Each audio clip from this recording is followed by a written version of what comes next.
A pale April morning settled over the wheat plains outside a small Kansas town, cold wind sliding across the open fields while thin clouds drifted slowly through a pale blue sky. Daniel Harper stepped through the wooden door of Lawson's farm supply with the quiet patience of a man used to being misunderstood. Daniel Harper was 38, tall and broad shouldered from years of lifting feed sacks and repairing machinery. His face was angular and sun darkened, with a square jaw covered by short brown stubble that always seemed a day overdue for shaving. Thick eyebrows framed steady gray eyes that rarely rushed to judgment. People in town described him as polite but distant. Daniel had grown quieter over the years, especially after the drought 5 summers earlier that nearly cost his family farm. Since then, he trusted soil and seasons more than opinions. Behind the counter stood Carl Lawson, a round-faced man in his early 50s with thinning sandy hair and a belly shaped by decades of diner breakfasts. Carl Lawson was friendly by nature and known for remembering every farmer's usual order. When Daniel placed 2 small seed bags on the counter, one labeled wheat, the other alfalfa, Carl Lawson blinked in confusion. "You planting 2 fields this year?" Carl asked. Daniel shook his head once. "Same field." Carl Lawson let out a short laugh, not cruel, just surprised. Farmers nearby, 2 brothers waiting for fertilizer invoices, looked over with raised eyebrows. In Lancaster County, wheat meant wheat, and alfalfa meant pasture or hay. No one mixed them. It simply wasn't done. Daniel Harper felt the familiar pressure in his chest, the quiet weight of other people's certainty. For a moment, he considered explaining the idea that had kept him awake through winter nights: wheat rising tall, alfalfa spreading low, the soil feeding itself. But Daniel knew how conversations like that ended, with smiles that meant he's lost his mind. So he only counted out the bills and lifted the seed bags. Outside, the Kansas wind moved gently through the open prairie. Daniel paused beside his truck and looked toward the distant fields that had belonged to his father and grandfather before him. The plan sounded strange even to him, yet somewhere deep inside, beneath doubt and habit, there was a steady feeling he had learned to trust. Tomorrow he would plant both seeds in the same soil. The wind moved quietly across Daniel Harper's fields that evening, bending the dry prairie grass while the sun settled low behind the barns and grain silos that had stood on the Harper land for nearly 70 years. Daniel Harper leaned against the tailgate of his truck, holding one of the seed bags loosely in his hand, the rough paper crinkling beneath his fingers as old memories drifted back to him. The idea had not come suddenly. It had grown slowly during the previous winter, on a long, cold afternoon inside the agricultural library at Midwest State University, a modest, red brick campus nearly 40 miles from Daniel's farm. The librarian that day had been Margaret Ellis, a slender woman in her late 60s with narrow shoulders, silver hair tied into a careful bun, and thin, wire-framed glasses that magnified her thoughtful hazel eyes. Margaret Ellis had once studied soil science in her youth before choosing the quieter life of books and archives. She moved slowly through the aisles but carried a mind sharper than many professors who visited the building. Daniel remembered how she had watched him wandering among dusty agricultural volumes, his tall frame awkward between narrow shelves, his calloused hands hesitant around fragile pages. "You're looking for something specific, Mr. Harper?" she had asked in a soft voice. Daniel had shrugged slightly. "Something about improving soil without pouring more fertilizer into it." Margaret studied him for a moment, as if measuring the patience behind his quiet manner. Then she walked to a neglected shelf and pulled out an aging, green-bound book whose spine had faded with time. The title read, "Integrated Field Planting Systems," published decades earlier. The pages smelled of old paper and farm dust, but one chapter caught Daniel immediately. It described how legume plants like alfalfa hosted microscopic bacteria that captured nitrogen from the air and slowly released it into the soil. The text explained that certain crops could grow together without competing if their roots and growth patterns differed. Tall grains reached upward toward sunlight while low legumes enriched the ground beneath them. Daniel had sat there for hours reading the same pages repeatedly, his gray eyes narrowing as the idea slowly shaped itself in his mind. His father had always said soil must be fed with chemicals, yet this book suggested the earth could partly feed itself. The thought unsettled him at first. Farmers trusted habits the way sailors trusted the horizon. Still, Daniel remembered the drought years when fertilizer bills nearly crushed the family farm. Since then, he had developed a quiet suspicion toward anything that promised certainty. Before leaving, Daniel returned the book to Margaret Ellis and simply said, "Thank you." She only nodded, perhaps sensing he had found more than a passing curiosity. Now, months later, standing beside his truck and looking toward the empty spring fields, Daniel Harper realized the decision had already taken root long before he stepped into Lawson's farm supply that morning. The wheat would rise tall. The alfalfa would live beneath it. Whether the town laughed or not no longer mattered. Tomorrow he would begin planting. Summer unfolded slowly across the Kansas plains, the heat rising from the soil in pale waves, while cicadas rattled through the tall grass along Daniel Harper's fence lines. By July, the Harper field looked unlike any other farm for miles. Rows of wheat stood tall and golden, their heavy heads bending gently in the wind, while beneath them spread a thick carpet of green alfalfa that clung low to the earth like a living blanket. Passing drivers slowed their trucks to stare. Some laughed, others simply shook their heads. But Daniel Harper rarely looked up from his work. The tall farmer moved through the field with quiet patience, his sun-browned face calm, his gray eyes constantly measuring the health of the plants. Each morning, he walked the rows before sunrise, kneeling occasionally to examine the soil beneath the wheat stalks. The earth felt cooler, slightly damp, protected by the alfalfa that spread across the ground. That alone told him the idea might truly work. One afternoon, a dusty pickup rolled to a stop along the dirt road beside the field. The driver stepped out slowly. Frank Miller was a thick-built man in his mid-50s with a square face and a heavy mustache the color of rusted iron.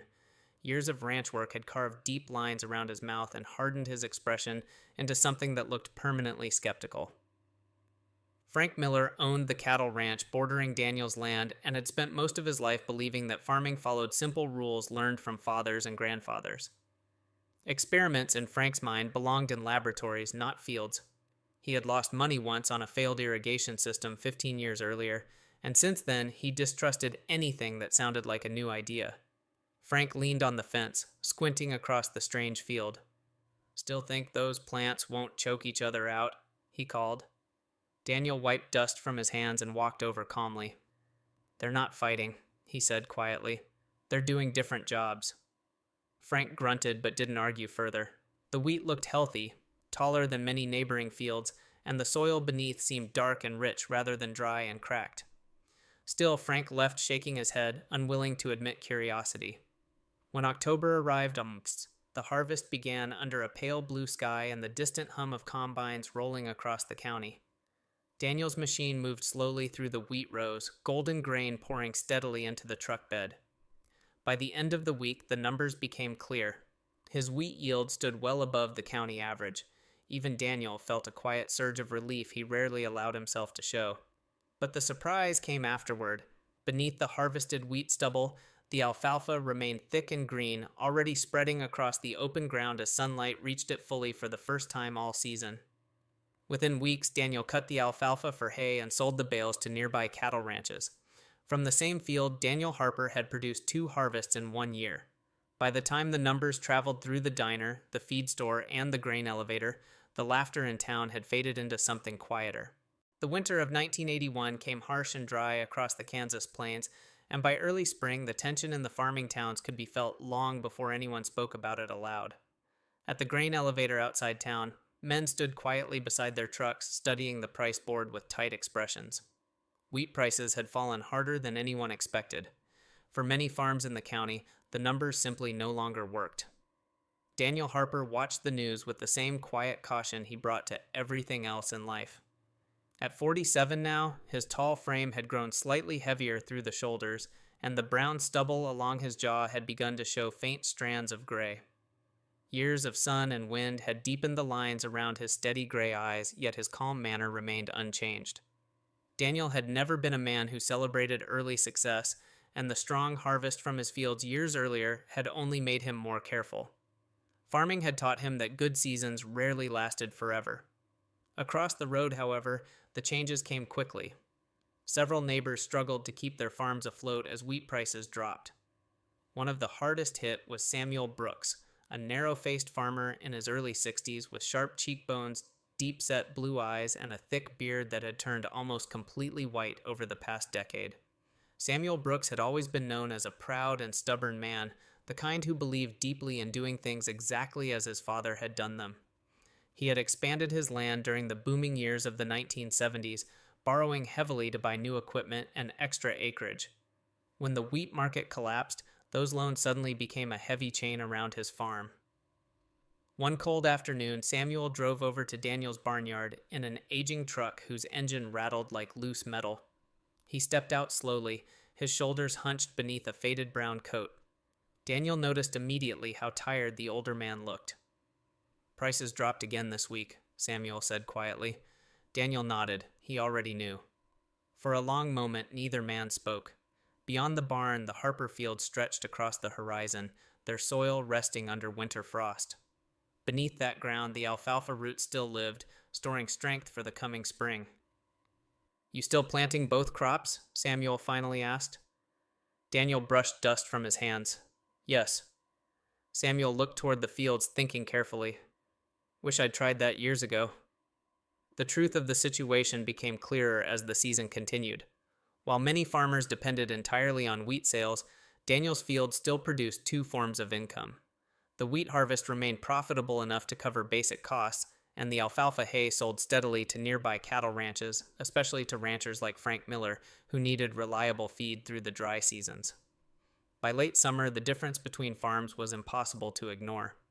Some land sat half-planted as farmers reduced expenses. Others were quietly sold to banks, but the Harper farm continued operating steadily, not growing richer, yet never falling behind.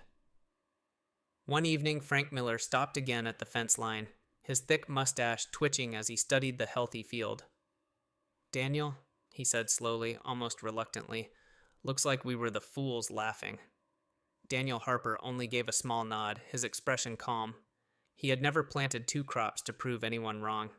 He had planted them simply to keep the farm alive. The spring after the worst of the crisis past felt different across the county, not hopeful exactly, but cautious, like land that had survived a long winter and was unsure what kind of summer would follow. Daniel Harper noticed the change not in the fields, but in the faces of the men who began pulling into his gravel driveway. They no longer came to stare or to question. They came carrying notebooks. One of the first was Thomas Reed, a lean man in his early 30s with sharp cheekbones, sandy hair kept short beneath a worn baseball cap, and restless green eyes that suggested both ambition and worry. Thomas had taken over his father's farm after a heart attack forced the older man into retirement, and the burden had aged him quickly. He spoke fast, moved fast, and feared making the wrong decision more than making a bold one. Unlike the older generation, Thomas did not laugh at Daniel's fields. He asked careful questions. Daniel, now in his early 50s, stood taller than most men around him, his once dark hair graying at the temples, his jaw still framed by steady stubble. Experience had softened him, but not weakened him. He led Thomas into the field, kneeling to pull back a section of alfalfa to reveal the soil beneath. The dirt crumbled dark and moist in his hands. "It's not just about yield," Daniel said calmly. "It's about balance." Thomas listened as Daniel explained root depth differences, seasonal timing, and how the alfalfa continued protecting the soil after wheat harvest. Word spread. Within 2 years, 3 farms adopted partial intercropping. Within 5, nearly a dozen experimented with wheat and alfalfa together. Fertilizer purchases declined slightly across the county. Soil erosion slowed on several wind-prone acres. The results were not miracles, but they were steady. Daniel never charged for advice. His wife, Linda Harper, sometimes teased him gently about spending evenings sketching planting diagrams at the kitchen table.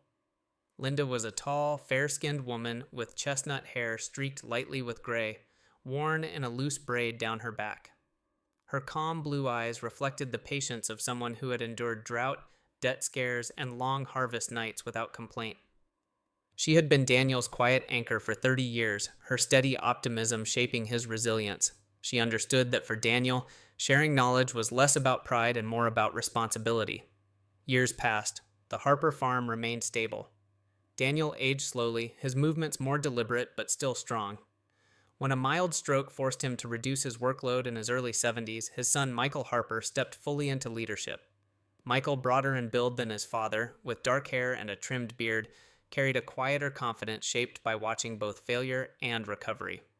He continued planting wheat and alfalfa side by side, not as an experiment, but as tradition reborn. When Daniel Harper passed away at 78, the church pews filled with farmers who once doubted him and younger ones who had learned from him. On his gravestone, beneath his name, the inscription read, "He planted 2 seeds to keep the field alive. The fields he left behind still grow 2 crops each season, steady and balanced, just as he intended." Sometimes the difference between survival and loss is not loud, dramatic, or revolutionary. Sometimes it is simply the quiet courage to try something slightly different when everyone else keeps walking the same path. Daniel Harper did not set out to prove anyone wrong. He only wanted to protect his land, his family, and the future that depended on both. His story is not about being smarter than others. It is about listening closely to the soil, to experience, to old wisdom that still has something to say. In everyday life, we face our own versions of a single field and 2 seeds, a new idea at work that feels risky, a different approach to raising a child, a decision to learn something unfamiliar instead of repeating what has always been done. Not every experiment succeeds, not every season is generous, but sometimes resilience comes from balance, from not placing everything we have into one fragile basket. There may be something in your life right now that others do not fully understand, a dream, a plan, a change you are quietly considering. You do not have to argue for it. You do not have to convince the entire town. Sometimes it is enough to plant the seed carefully and give it time. If this story meant something to you, share it with someone who might need encouragement today. Leave a comment and tell us what 2 seeds you are planting in your own life. And if you would like to hear more stories like this about resilience, quiet strength, and steady hope, consider subscribing to the channel so we can continue walking these fields together. May God bless you, guide your work, steady your heart in uncertain seasons, and protect the seeds you are planting, seen and unseen.